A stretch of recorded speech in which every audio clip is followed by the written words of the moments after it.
The nights in Chief Kundo's compound were heavy with silence, a silence so thick it felt alive. It pressed against the walls, against the woman curled up on the cold floor, against the clay pot that had long been emptied of food. Amelie sat there in the dim light that leaked through the cracks of the shuttered window, her stomach twisting and churning with hunger.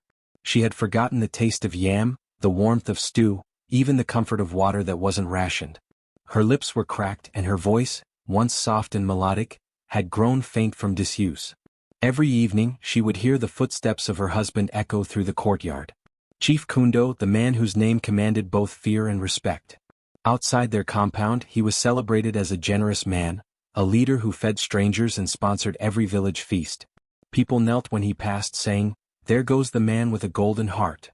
But within those high mud walls, his heart was stone. When Amelie married him, she believed the whispers that said she was blessed. He had chosen her from among many women, impressed by her quiet demeanor and her skill with the loom. He said she had the hands of peace. Yet peace in his home had been devoured long ago. Now he visited her only to leave orders. She was not to speak at the village gatherings. She was not to wander outside the yard. She was not to ask questions when he took food away each night. The first few days without meals she thought it was a test of obedience.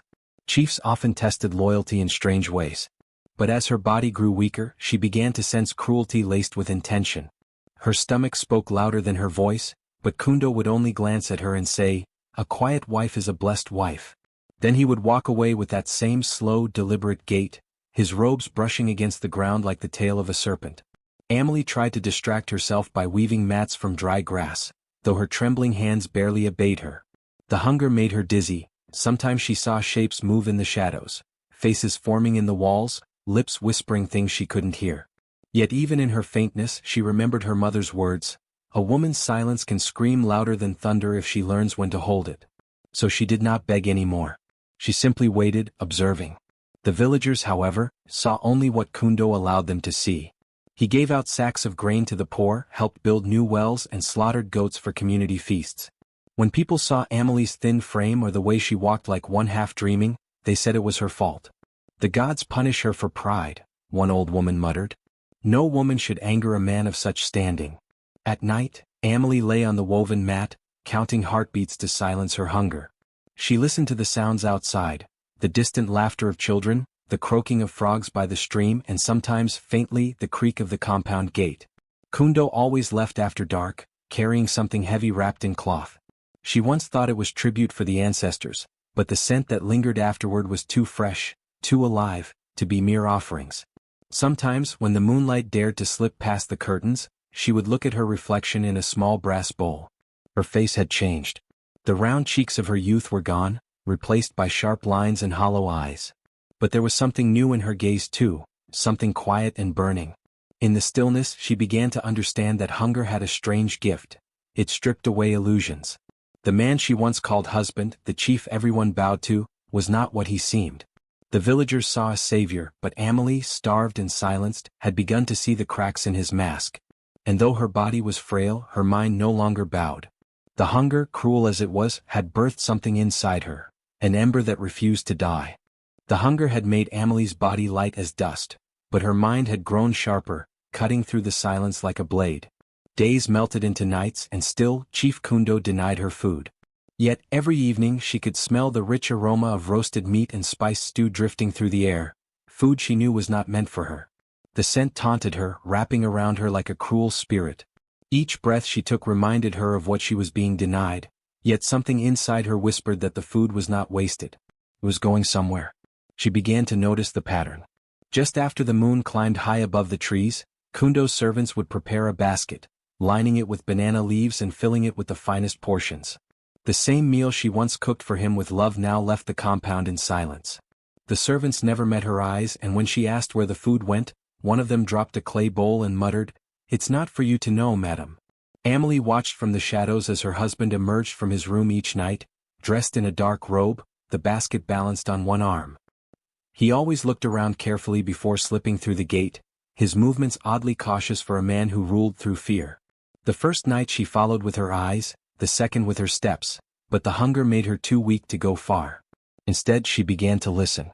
When he returned before dawn, there was always a strange scent clinging to him, something that didn't belong in the world of the living. It was not blood, not rot, but something colder, like soil freshly turned at midnight. His hands sometimes trembled when he unlocked the door, and once she saw him glance at her as though expecting her to vanish into thin air. The longer it went on, the more her curiosity devoured her fear. One night, when he left again with the covered basket, she crept to the main door, her bare feet silent on the clay floor. The compound was lit only by the faint shimmer of moonlight filtering through the gaps in the thatched roof. She pressed her ear to the door, her heart beating like a drum in her hollow chest. At first she heard nothing. Only the distant hum of crickets and the sigh of the wind moving through the trees. But then, faintly, something reached her, a sound so strange it made her skin crawl. Laughter. It wasn't Kundo's voice. It wasn't even human. It was soft at first, almost playful, but it echoed and twisted, turning into a melody that made the air around her vibrate. It was laughter that carried hunger within it, as though the very sound was feeding on her breath. Amelie staggered back from the door, clutching her chest. The air felt thick, as if something unseen was watching her through the cracks. For the first time, she realized the hunger that lived in this house was not hers alone. Something else was feasting, something her husband served in the shadows. That night, sleep refused to come. She lay awake, her ears ringing with that haunting laughter. When dawn broke and Kundo returned, she pretended to be asleep. But as she watched him from beneath her lashes, she saw him kneel by the fire, his lips moving in a whisper that wasn't prayer. And for the first time, Amelie knew her hunger was not an accident. It was part of a ritual she did not yet understand. The afternoon sun burned gently through the thatched roof, spilling thin stripes of gold across the clay floor. Amelie moved slowly, her weakened hands clutching a broom of palm fronds as she swept the dust from the corners of the compound. Each motion was mechanical, a rhythm she clung to so her mind wouldn't drown in silence. Kundo had left early that morning, and though the emptiness of his absence should have been a relief, it filled her with an unease she couldn't name. As she lifted the mat near the doorway to sweep beneath it, something hard and cold brushed against her fingers. She paused, frowning. Beneath the woven reeds lay a small iron key, half-rusted but still solid. It was simple yet strange, unlike any she had seen used for the doors of the compound. Her breath caught. A key meant access, and access was something she had been denied for too long. She picked it up, feeling its weight, the chill of the metal seeping into her palm. For a moment, the world seemed to still around her. The breeze that whispered through the trees outside seemed to hush, and even the sound of the broom falling to the floor was distant. The key pulsed faintly in her hand as if it recognized her touch. Amelie's mind raced. Who had dropped it there? And why now, after so many nights of locked doors and whispered secrets? The maid entered quietly to fetch water, her eyes widening when she saw the key. The gourd slipped from her hand and shattered on the ground. "Where did you find that?" she asked, her voice trembling. Amelie held it up slowly, testing her expression. "Under the mat," she replied. "Does it belong to the chief?" The maid stepped back, shaking her head. Her lips trembled before she finally whispered, "That key does not open a door of men." She refused to say more, quickly gathering the broken shards and leaving the room as though the air itself had become cursed. Amelie stared after her, the woman's words echoing in her mind. Not a door of men. Then whose door? She turned the key over in her hand, tracing its uneven ridges with her thumb. There was something alive in it, not in the way of breath or pulse but in purpose. It felt as though it had been waiting for her. When Kundo returned that evening, she hid the key beneath her wrapper, pretending to bow as he passed. He didn't look at her, only muttered something about obedience and locked her in again before leaving. She sat in the dimness, her fingers brushing the hidden key, feeling its promise. Outside, the wind howled softly, carrying the distant murmur of the forest where he always disappeared. Amelie closed her eyes and whispered, "Whatever this opens, I will find it." For the first time in many moons, she felt something stir inside her chest. Not fear, not hunger, but resolve. That night, when she lay on the cold floor, she didn't think of food or rest. She thought only of the door that wasn't meant for men, and of what waited behind it. The key had chosen her, and she knew deep in her hollow stomach that fate was no longer blind. The night was heavy and breathless, the kind that made even the crickets fall silent. The moon hung like a cold eye over the world, silvering the earth in ghostly light. Amelie sat on the floor of her locked room, her hands trembling as she clutched the small iron key. Hunger gnawed at her insides like a wild thing, but tonight its pain became her strength. She had waited long enough, waited through nights of starvation, whispers, and shadows. Now she would no longer sit in silence. Her heart pounded as she slid the key into the lock. For a moment she thought it wouldn't turn, that fate had played a cruel trick, but then there was a soft click, like the sigh of something ancient releasing its hold. The door creaked open, and the air that rushed in smelled of damp earth and distant fire. She hesitated only long enough to listen. The compound was still.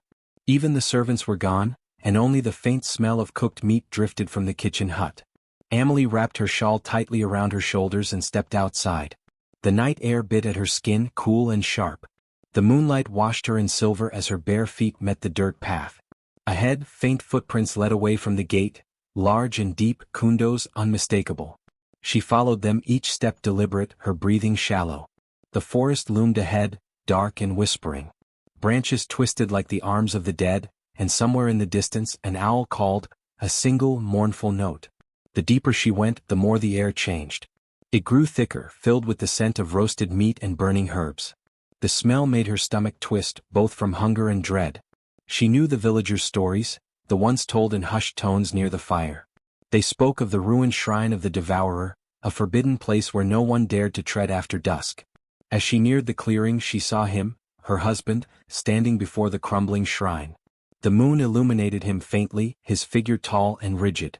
In his hands, he carried the covered basket she had seen so many times before. Amelie pressed herself against the large fig tree, its wide trunk swallowing her shadow. Her heart thundered in her chest as she peered around it. The shrine was made of blackened stone, half sunk into the earth, and from its cracks seeped faint wisps of blue smoke. Symbols, long forgotten by mortal tongues, glowed faintly on its surface. Kundo knelt before it, his head bowed low. He began to chant, a slow rhythmic murmur that made Amelie's skin prickle. The air around him shimmered, and the scent of meat grew stronger. Then she heard it, the same sound from before. That laughter. It slithered through the night, rising and falling like the wind. It was not human. It was layered, filled with hunger, and somehow beautiful in its horror. The shadows near the shrine shifted, twisting into the shape of something that wasn't entirely there, tall, thin, its body half made of smoke and half of flesh. Its eyes were hollow, yet inside them something burned, ancient and starving. Amelie's breath caught. Kundo raised the basket and spoke, "I bring you the meal as promised. Her hunger deepens, soon she will break."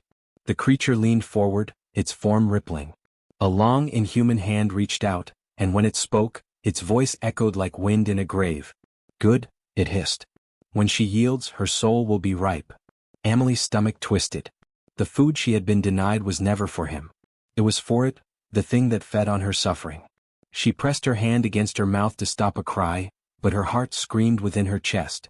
Every instinct told her to run, yet her feet remained rooted, her eyes wide with realization.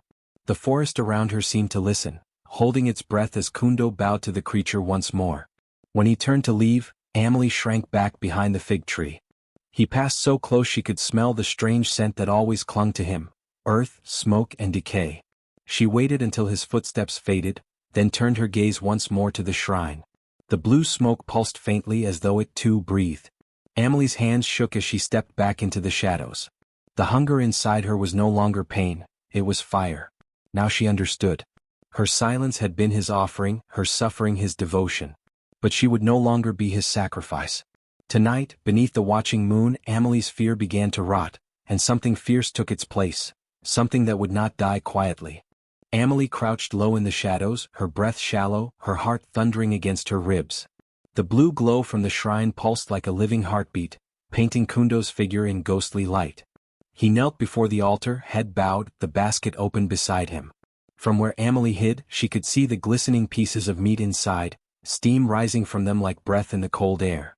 The scent was intoxicating, rich, heavy, spiced with herbs she used to grind with her own hands. Hunger clawed at her stomach, but it was drowned by something sharper, horror. The darkness before Kundo began to move, stretching upward into a form that made her skin crawl. The creature emerged slowly as though pulled from the air itself.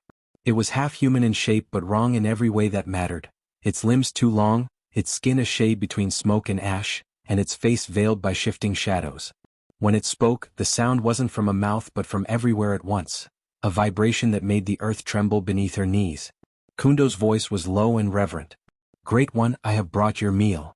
The creature tilted its head and its outline rippled, revealing flashes of pale bone beneath the darkness. And the woman? It asked, its voice both male and female, echoing like two songs sung out of tune. She grows weaker each day, Kundo replied, almost smiling. Her cries are fading. Soon she will break. Amelie's throat tightened. He was speaking of her. The husband who once promised her peace, who stood before their families and called her, the heart of my home, now spoke her suffering as though it were an offering. Good, the spirit hissed, dragging the word like a blade. When she breaks, her soul will be mine. Her pain sweetens the air. Her hunger feeds the bond. Amelie's vision blurred. The ground beneath her seemed to tilt. For so long she had thought his cruelty was human, the cold malice of a man seeking control. But this was deeper. This was ritual. Each pang of her hunger, each tear she shed, had been a feast for this monster. She was the sacrifice. Her starvation had purpose, to feed a spirit that thrived on suffering, binding her body to its hunger through her husband's devotion. Kundo bowed lower, voice trembling now. She resists still. Her spirit does not bend. The spirit laughed, a dry, scraping sound that made Amelie's skin prickle. Then starve her deeper. When the body dies, I will feast upon what remains. The soul of a strong woman tastes sweeter than blood. Amelie pressed a hand to her mouth to keep from crying out. Tears burned her eyes, but they did not fall. Instead, something inside her hardened, a clarity that replaced her fear. She watched as Kundo lifted the meat toward the spirit, and its long fingers closed around the food, pulling it into the shadows. As it ate, the sound was wet and hollow, echoing through the trees.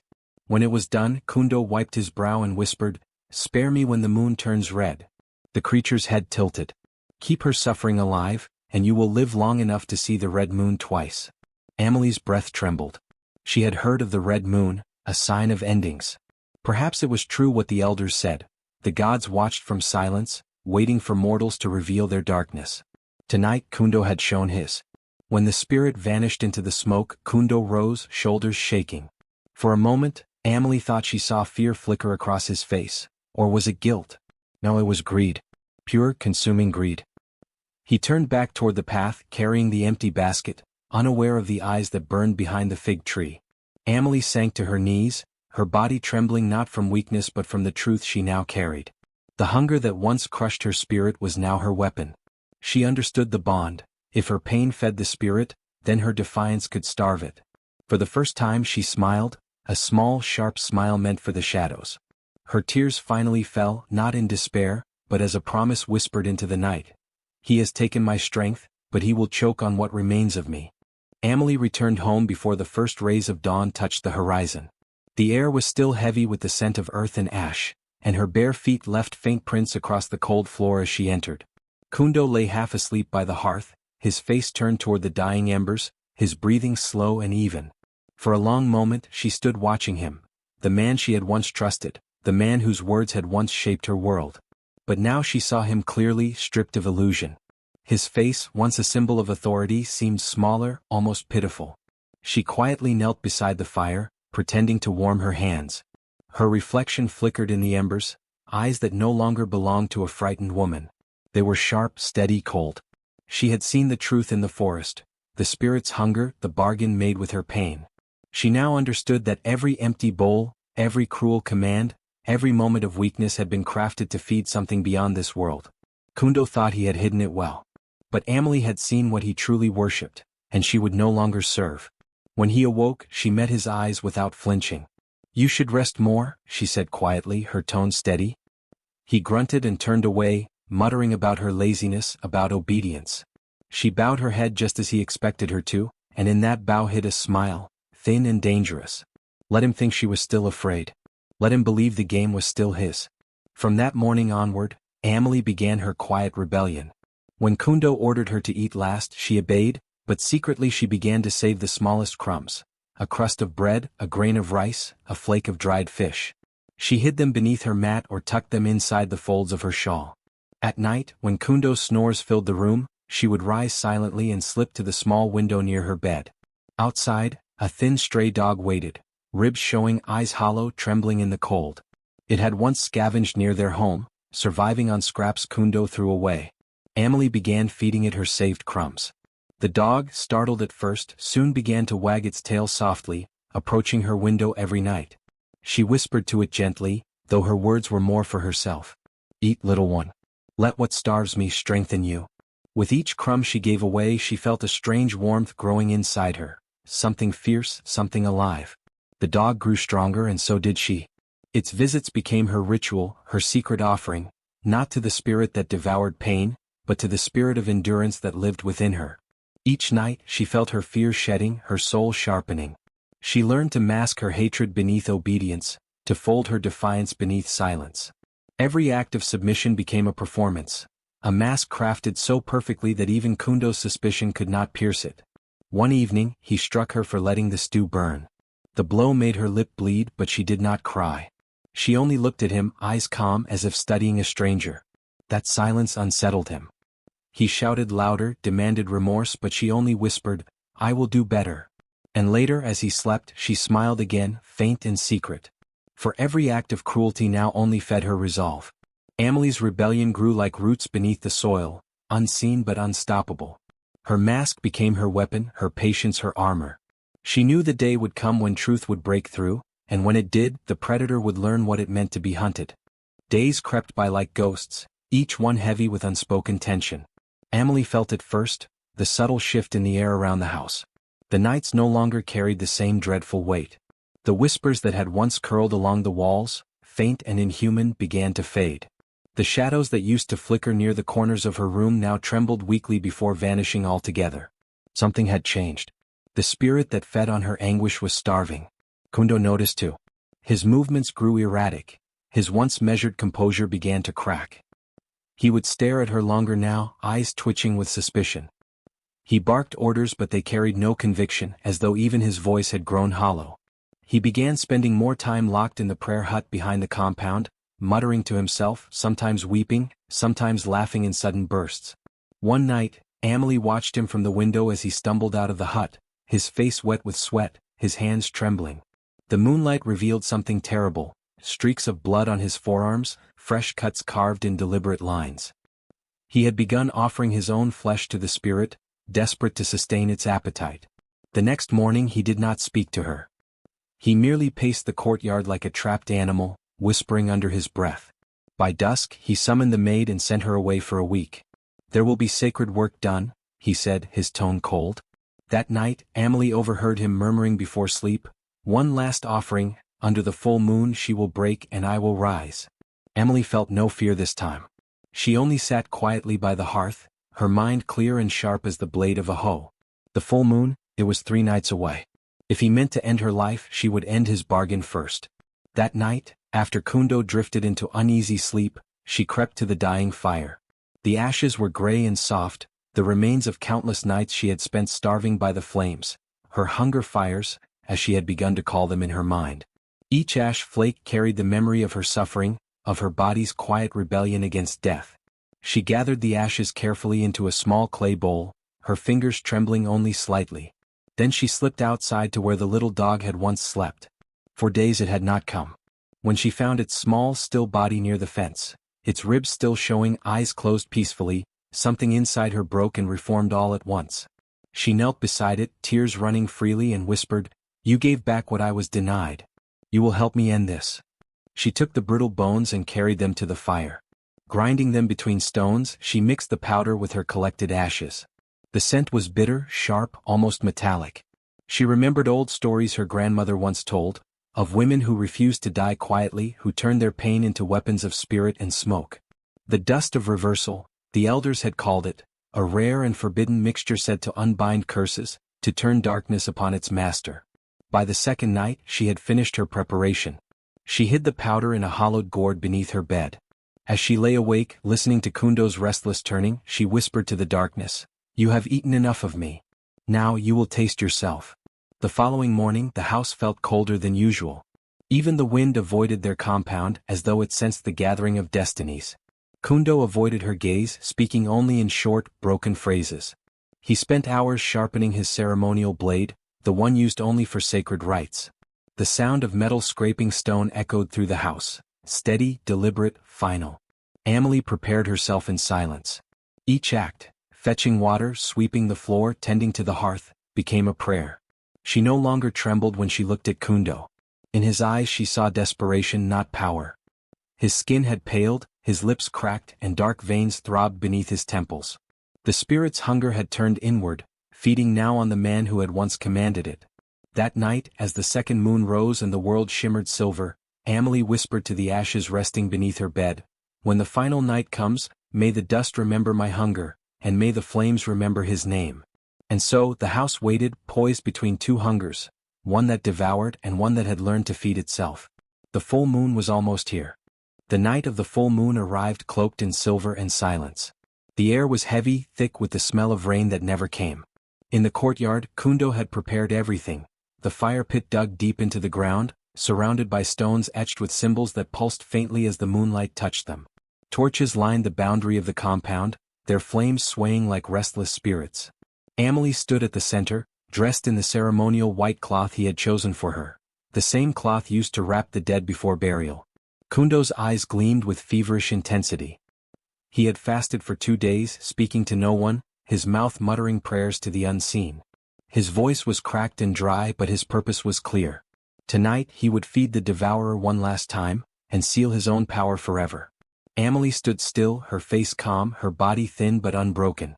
Beneath her sleeve she clutched the small gourd of powder, the dust of reversal, feeling its faint warmth against her skin. She had ground it finer that morning, whispering over it the words her grandmother once taught, "Let pain turn to power, and let the eater taste his own hunger." Kundo began the ritual. He lit the central fire, the flames crackling as they leapt upward, painting his face in a flickering orange glow. He circled Amelie, chanting words that twisted through the night air. The ground seemed to hum beneath her bare feet. Shadows gathered around them like smoke, drawn to his call. He lifted his ceremonial blade, pressing it lightly against her arm. "Do not fear," he said softly, almost tenderly. "Your suffering will make me eternal." Amelie let her knees buckle.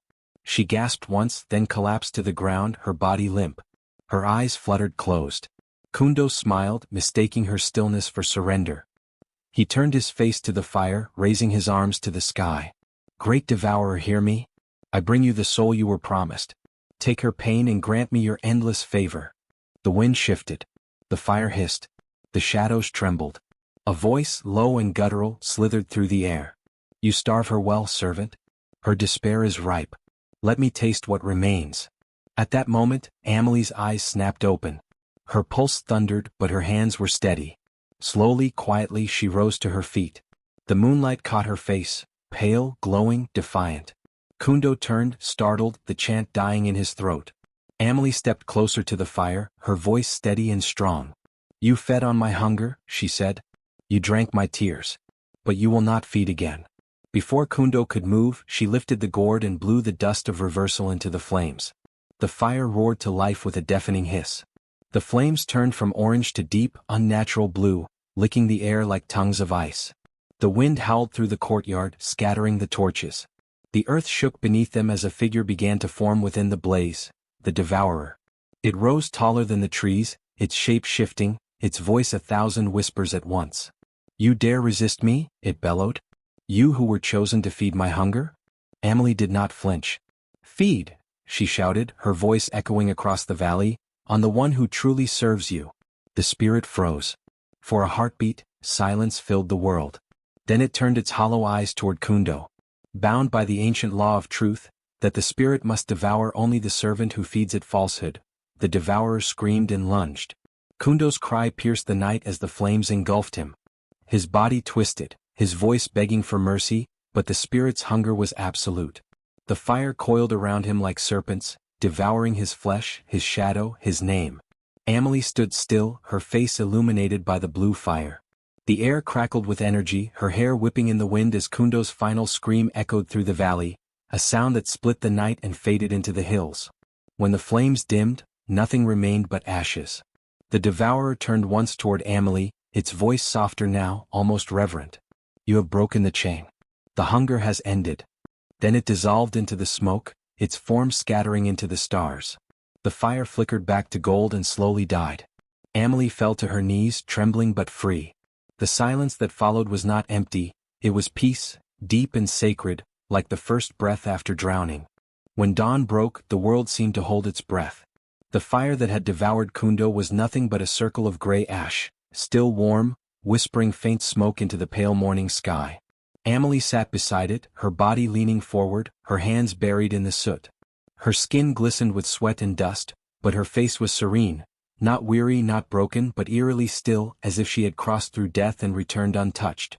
The villagers arrived slowly, drawn by the strange light that had lit the night sky. They found her sitting in silence, eyes open, staring into the ashes. Someone called her name, once, then again, but she did not answer until a child stepped forward and touched her arm. Only then did she blink, turning her gaze toward them. Her eyes glowed faintly, catching the dawn's first light like polished silver. It was not the glow of possession or madness, but of something deep and eternal, as though the moon itself had left a fragment of its calm within her. The villagers whispered prayers, some in awe, others in fear. Around her lay no sign of Kundo, not bone, not cloth, not shadow. Only the ashes remained, swirling in the morning breeze like the dust of a vanished curse. When they asked what had happened, Amelie's lips moved, soft and distant. "The hunger has eaten itself," she said. Then she smiled faintly, not at them but at the rising sun. In the days that followed, Amelie changed. She no longer spoke much, and when she did, her words carried weight, quiet but piercing. She refused full meals, accepting only a single grain of millet or a sip of water each day. When the elders begged her to eat, she would simply say, "Hunger teaches truth." Those who heard her words felt a strange stirring, as if they too began to sense the hidden things that hunger revealed. On the seventh day, lightning struck the old shrine in the forest. It burned through the night, blue flames devouring the stones until nothing remained but blackened earth. No one dared rebuild it. The villagers said the devourer's hunger had finally found rest, or perhaps it had moved into the earth itself, sealed by Amelie's will. And in her quiet hut at the edge of the village, Amelie watched the moon each night, her eyes reflecting its pale fire, her silence speaking louder than any prayer. Generations passed, and the memory of Chief Kundo faded from the tongues of men. His name was never spoken again in the village, for the elders said that names have spirits, and his did not deserve to live. But Amelie's name endured, carried like wind through the seasons, whispered from mother to daughter, from storyteller to fire, from dream to heart. Her story grew not as tragedy but as warning and wisdom, a tale that outlived kings, droughts, and time itself. When the moon rose full and silver over the hills, the women of the village gathered by its light. They sat in circles with their daughters and nieces, their faces half lit by fire, half touched by moonlight. The night was always still when her story began, as if even the wind paused to listen. They spoke of Amelie, the woman who had once been locked away and starved, yet who turned hunger into power. They told how her husband, Chief Kundo, had tried to feed her soul to the devourer's spirit, only for her to rise and reverse the curse. They told of the blue fire that had swallowed him whole, and of the morning that followed, when Amelie's eyes shone like moonlight and her voice spoke the final truth: the hunger has eaten itself. But not all of her story stayed bound to the past. As the years went by, strange whispers began to drift through neighboring villages, tales of women who dreamed of a pale figure standing by their beds, her eyes calm, her hands holding a small iron key. They said she came only to those trapped in silence, wives beaten into obedience, daughters forbidden to speak, mothers left starving while their husbands feasted. She appeared when the world turned cruel and quiet, when the fire of dignity was close to dying. In those dreams she never spoke much. Sometimes she simply looked at the dreamer with soft pity, placing the key gently into her palm. Other times she whispered just one sentence before fading into mist: "Lock your pain no longer, it is time to open the door." And when these women awoke, something always changed.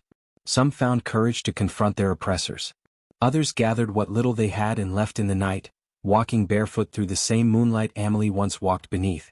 A few even claimed to see a thin dog follow them down the road, ribs showing, tail wagging, eyes bright as stars. In each home where Amelie's name was whispered, things began to shift. Husbands who mocked or starved their wives found their food turning sour, their fires refusing to light. Grain spoiled without reason. Water tasted of ash. One elder swore that a man who struck his wife felt invisible hands grip his throat in the dark, until he begged forgiveness. The villagers soon learned to honor her, to keep her memory alive not out of fear but respect. On nights of the full moon, women placed small bowls of food outside their doors, not offerings of worship but of remembrance. A grain of millet, a piece of bread, a whisper, "For the one who taught us hunger's truth." The men learned too. They listened, uneasy but reverent, when the storytellers spoke her name. Amelie had become something greater than human, not a ghost to be feared but a spirit of balance. The elders called her the keeper of the mouths, protector of those who are silenced. And her story spread beyond the hills. Traders carried it to distant towns. Griots sang it in the marketplaces, their drums echoing the rhythm of her defiance. She who fed the hungry spirit and starved it still, they sang. She who turned pain into power, hunger into justice. Centuries later, the saying born from her final words became a proverb, carved into doorframes and painted on clay pots. Starve not the mouth that speaks the truth, or hunger will learn your name. It became a warning not only for men, but for rulers, elders, and anyone who silenced another for comfort or control. It meant, do not deny truth for it will turn against you. And though the shrine of the devourer never stood again, some said that on certain nights, when the moon was at its fullest and the air smelled faintly of smoke, the old ruins in the forest would flicker with blue fire for just a moment. Not in wrath but remembrance. In one generation, an elder woman named Nandile, known for her sharp tongue, told her grandchildren the story as they sat wide-eyed around her fire. Amelie was not born a spirit, she said, stirring the flames. She was made one, by hunger, by pain, and by the courage to face both. A small girl beside her whispered, "Grandmother, did she ever eat again?" Nandile smiled, her eyes glimmering with the same pale fire. "Child, she eats through us now. Every time a woman speaks her truth and is heard, Amelie is fed." The fire crackled, throwing sparks into the night sky. One of the girls lifted her face toward the moon, and for a moment she thought she saw a woman standing there, tall and still, her white cloth flowing like mist, a small iron key glinting in her hand. The wind shifted, soft as breath, and the girl heard a whisper carried through the trees, "Do not fear hunger. It only teaches who you are." And as the drums began to beat and the women raised their voices in the night, the moon shone brighter, its light falling over every face, every truth, every silence finally broken. Amelie's story had long ended, yet she remained, not in temples, not in shrines, but in every voice that refused to be starved again. Amelie stepped back into the compound just as the first light brushed the horizon. Her feet were raw, her lips cracked, but her face carried no trace of what she had seen. She slipped into her mat, closing her eyes before Kundo returned. When the door creaked and he entered, she kept her breathing slow and steady. He glanced at her briefly, suspicion flickering, then went about washing the scent of the forest from his hands. For the first time, Amelie did not tremble. Beneath her calm exterior, something had shifted. The girl who once begged for food and affection was gone. What remained was something colder, sharper, watching every move her husband made. When Kundo placed her meager portion of porridge on the floor, she smiled faintly and thanked him. He looked startled but said nothing. That smile wasn't gratitude, it was a mask. Behind it, Amelie's mind began to weave. She noticed how the servants avoided the kitchen at night, how the maid crossed herself when touching Kundo's utensils. She saw how he whispered before locking her door. Each observation became a thread in her silent tapestry of defiance. That evening she saved the crust of her bread, wrapping it in a torn piece of cloth. Once Kundo's footsteps faded into the dark, she opened the small window by her bed and whistled softly. From the shadows crept a stray dog, ribs showing, eyes wary yet hopeful. She placed the bread outside. The dog sniffed, then devoured it hungrily. Amelie smiled again, this time not as a mask, but as a quiet declaration, "I can give what he denies me." Night after night she repeated the act. The dog grew stronger, its fur shinier, while she remained thin but fierce. The exchange became ritual, each crumb a piece of her resistance. She no longer counted days by hunger, but by the sound of the dog's paws outside her window. Kundo noticed her eyes changing. There was steel in them now, something he could not name. He began to avoid her gaze, unsettled by her silence. Once, he struck her for spilling water, expecting tears. She simply looked at him, unmoved. For the first time he turned away. Amelie's mask was perfect. Obedience on the surface, rebellion beneath. The house that once felt like a prison now became her stage, and she played her role flawlessly. Every night, she whispered to herself as she fed the dog, "Truth needs strength to grow." She was no longer merely surviving. She was preparing. Soon, she promised, her hunger would feed on justice, and Kundo would taste the emptiness he had sown.